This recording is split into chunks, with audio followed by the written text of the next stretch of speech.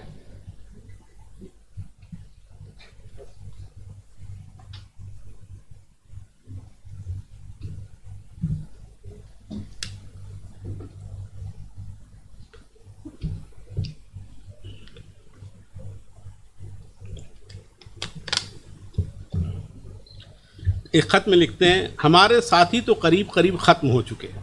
پہلے تو ہم نے اپنے سے کم لوگوں سے رسم بڑھائی تھی، گویا سینگ کٹا کر بچڑوں میں داخل ہو گئے تھے، مگر خدا کا کرنا ایسا کہ ان سے بھی واسطہ نہ رہا. اب دو ایک بڈھے رہ گئے ہیں، ان سے بھی کبھی نہ کبھی ملاقات ہو جاتی ہے، تو آپس میں ایسی باتیں ہوتی ہیں جیسے ہم لوگ آراف میں بیٹھے آراف میں بیٹھے ہیں. آراف میں بیٹھے ہیں. آراف اس جگہ کو کہتے ہیں جہاں کہا جاتا ہے کہ مرنے کے بعد روحیں رہتی ہیں، اور ایک ایک پرانا قصہ 20 بار بیان ہوتا ہے. سنتے سنتے جگہیں مقرر ہو گئی ہیں کہ کس مقام پر ہنسنا چاہیے اور کس مقام پر افسوس کرنا چاہیے. قصہ مختصر، ہماری لڑکیاں کجن، الن، ہما سنا ہے بڑھیا ہو گئی ہیں. عالیہ میں ماشاءاللہ ابھی خفیف جوانی کی جھلک دکھائی دیتی ہے. سنا ہے سلمان کے ماتھے کے بال اڑ گئے، گالوں پر بڑھاپے کا گوشت بھر آیا ہے. جب یہ حال ہو تو ہمارے چہرے کا کیا پوچھنا. کوشش کرتے ہیں کہ خط بنانے میں یعنی داڑھی بنانے میں چہرے پر نظر نہ پڑے، اگر پڑ جاتی ہے تو جی چاہتا ہے کہ تھپڑ مارے. معلوم ہوتا ہے کہ شیخ حبیب اللہ مرحوم کے والد شیخ عنایت اللہ مرحوم بیٹھے ہیں. جب ہماری شادی ہوئی تھی تو اعزہ مطلب رشتہ دار میں ایک ایک جوان لڑکیوں کی مائیں جن کو حسد ہوتا تھا یعنی جلن ہوتا، ان میں سے ایک تھیں جو ہماری بیوی مرحومہ سے جلن نکالنے کے لیے کہتی تھیں، ارے دولہا کی چاندی ایسی صورت دیکھ کر شیعہ ہو جائے گی. آج یہ قصہ جس سے بیان کریں وہ کہے یہ بڈھا بہت جھوٹ بولتا ہے.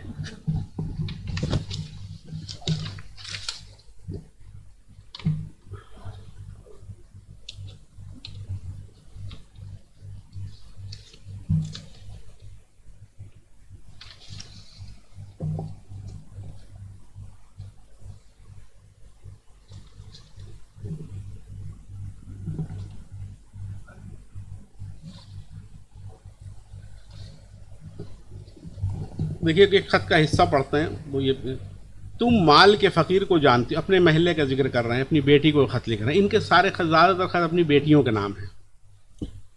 تم مال کے فقیر کو جانتی ہو، وہی جو بڑے خسیس یعنی کنجوس مشہور ہیں. ان کے لڑکے کی نسبت ہوئی. اس تقریب میں سمدھیانے سے لڈو آئے تھے، وہ انہوں نے تقسیم کیے. چنانچہ اپنے عزیز تینوں بھائیوں کو بھیجا، ان لوگوں نے واپس کر دیا. اس پر بہت خفا ہوئے اور اسی غصے میں ان کو خط لکھا. اس خط میں شاید نطفہ حرام لکھ دیا یعنی باسٹرڈ. اب ان لوگوں نے ازالہ حیثیت عرفی یعنی مانہانی کا نوٹس دے دیا ہے. یہاں انہوں نے گھر سے نکلنا چھوڑ دیا ہے. نوٹس کیسے تعمیل ہو. لوگوں نے ڈاکیے کو گانٹ لیا اور اس نے دروازے پر جا کر پکارا کہ منی آرڈر آیا ہے. آواز سن کر نکل آئے، نوٹس تعمیل ہو گیا. محلے کے 10-5 آدمی دروازے کے ادھر ادھر چھپے کھڑے تھے. انہوں نے گواہی دی کہ میاں نے نوٹس لینے سے انکار کیا، اب مقدمہ چلنے والا ہے. بہت کم پڑھے لکھے آدمی ہیں، سنا ہے وہ کہتے ہیں کہ نطفہ حرام کہنے میں کیا حرج ہے. چنانچہ وہ کہتے کہ میں اپنے باپ کو ہمیشہ القاب میں لکھتا تھا، جناب قبلہ گاہی صاحب نطفہ حرام دام ذلہ. اور ڈپٹی بدر الحسن صاحب اور خانقے پورے کے لوگ سب اس مقدمے میں دلچسپی لے رہے ہیں. دیکھیے کیا نتیجہ ہو. آج کل یہاں 3 چیزوں کا بڑا زور ہے، آم، گرمیاں اور اندھوری. آم کا رنج نہ کرو، یہاں کی جہنمی گرمی اور اندھوریوں سے تو بچ گئی. تمہاری ماں ہولو کو دیکھنے آئی تھی، اچھی ہیں. تمہاری بیماری کی خبر خدا نے غلط ثابت کی، اس کا ہزار شکر ہے. خدا کرے تم ہمیشہ تندرست رہو اور بڑی عمر ہو، اور زندگی کی تمام آرامیں تمہارے حصے میں آئیں، خوشیاں تمہارے حصے میں آئیں. اپنے میاں سے میری دعا کہنا. عتیق یہ تو بتاؤ، جب تمہارے میاں دفتر چلے جاتے ہیں تو کیوں کر وقت کاٹتی ہو؟ 2-4 جاننے والیاں قریب ہیں یا بالکل تنہائی ہے؟ یہ کلب کیسا ہے جس کا تم نے ذکر کیا؟ تم پردہ کیے جاتی ہو یا چھوڑ دیا؟ پردہ بڑی غلط چیز ہے۔ قرآن شریف میں چہرے اور ہاتھ پاؤں کا پردہ کہیں نہیں ہے، نہ اللہ میاں کا منشا ہے کہ اس کی آدھی مخلوق قید میں رہے۔ ظاہر سی بات اتنے پروگریسو نہ ہوتے تو پھر ادھیش کائے بنائے جاتے۔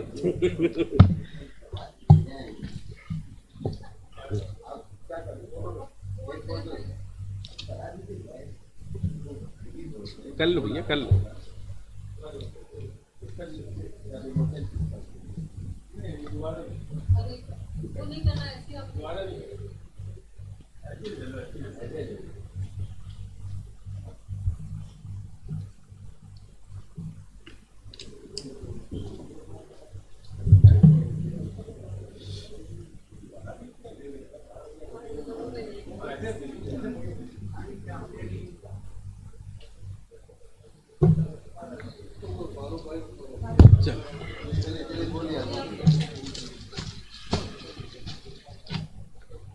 چلیے اب جب شب سے شروع میں غالب کی بات ہوتی میں اس پہ آخر میں کرتا ہوں۔ غالب ابھی انہوں نے کہا نا غالب کی موت کے بعد ذکر کیا تھا پریموت جی نے۔ غالب نے اپنے کچھ دوستوں کو اپنے خط میں لکھا کہ میں جو ہوں 1270 ہجری میں مر جاؤں گا۔ اچھا ان کا منشا یہ تھا کہ اگر جب میں مرنے والا ہوں تو سب دوست احباب آئیں، جو کچھ سلوک ولوک کرنا ہو کر لیں، کیونکہ ظاہر سی بات ہے ان کی زندگی کے جو حالات تھے وہ تو بہت تنگ تھے۔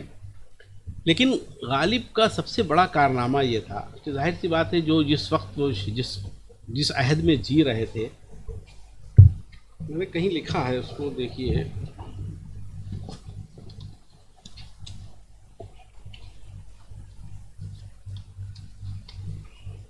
کہاں چلے گئے بھائی،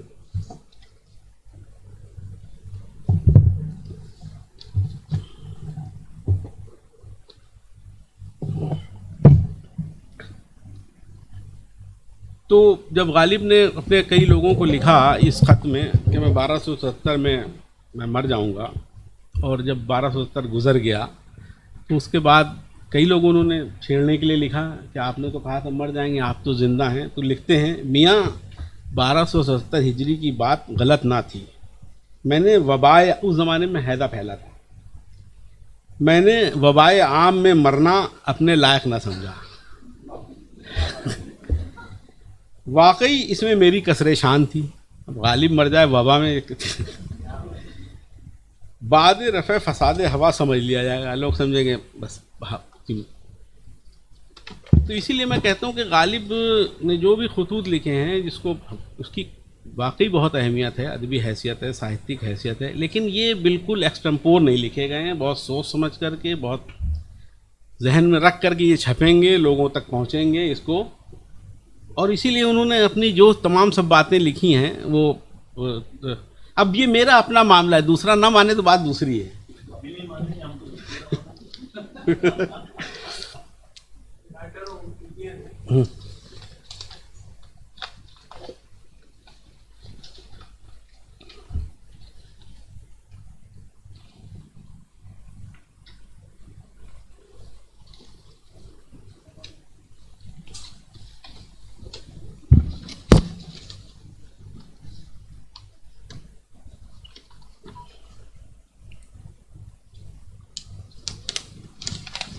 ایک خط انہوں نے لکھا ہے منشی گوپال ہر تختہ کے نا، جو ان کے شاگرد بھی تھے، صاحب تمہارا خط آیا، میں نے اپنے سب مطالب کا جواب پایا، امراؤ سنگھ کے حال پر اس کے واسطے مجھ کو رحم اور اپنے واسطے رشک آتا ہے۔ اللہ اللہ ایک وہ ہیں کہ 2 بار ان کی بیڑیاں کٹ چکی، یعنی اس کی اس سے پہلے ان کی 2 بیویاں مر چکی تھیں، ان کو خبر لگی کہ وہ تیسری شادی کرنے والے ہیں۔ اللہ اللہ ایک وہ ہیں کہ 2 بار ان کی بیڑیاں کٹ چکی ہیں، ایک ہم ہیں کہ ایک اوپر 50 برس سے جو پھانسی کا پھندا گلے میں پڑا ہے، تو نہ پھندا ہی ٹوٹتا ہے اور نہ دم ہی نکلتا ہے۔ اس کو سمجھاؤ کہ میں تیرے بچوں کو پال لوں گا، تو کیوں بلا میں پھنستا ہے؟ مجھ کو دیکھو، نہ آزاد ہوں نہ قید، نہ رنجور ہوں نہ تندرست، نہ خوش ہوں نہ ناخوش، نہ مردہ ہوں نہ زندہ، جیے جاتا ہوں، باتیں کیے جاتا ہوں، روٹی روز کھاتا ہوں، شراب گاہ گاہ پیے جاتا ہوں، جب موت آئے گی مر رہوں گا، نہ شکر ہے نہ شکایت، جو تقریر ہے بسبیل حکایت، بارے جہاں رہو جس طرح رہو، ہر ہفتے میں ایک خط لکھا کرو۔ غالب کو کسی نے خط لکھا کہ کسی نے پوچھا کہ اچھا آپ کو خط لکھیں گے اپنا پتہ بتا دیجیے۔ غالب کو بڑا برا لگا، ظاہر سی بات ہے مشہور تھے، تو انہوں نے اس کو لکھا کہ صرف پتے پہ غالب لکھ دیا کرو، میرے پاس خط آ جائے گا۔ اور یہ واقعہ ہے کہ غالب اور دلی لکھ دیتے تھے لوگ، غالب کے پاس خط آ جاتا تھا۔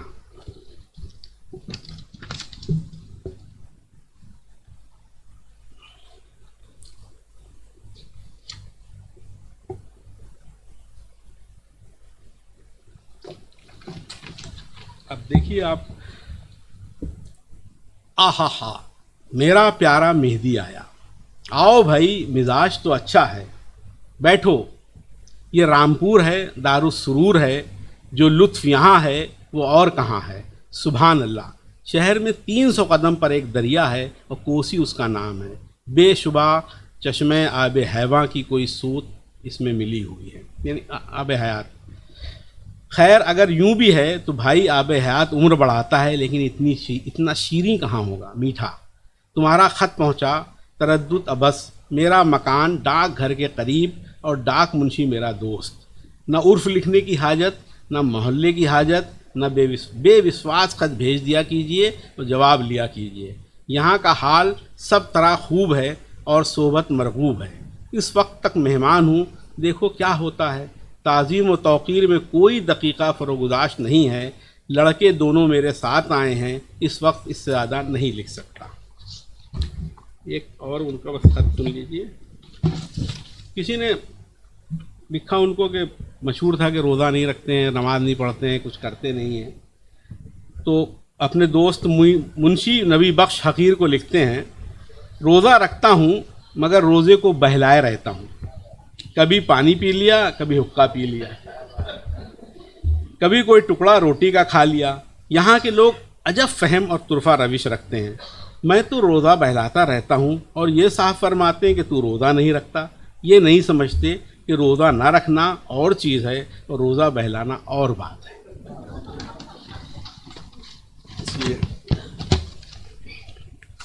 آپ سب کا بہت بہت شکریہ۔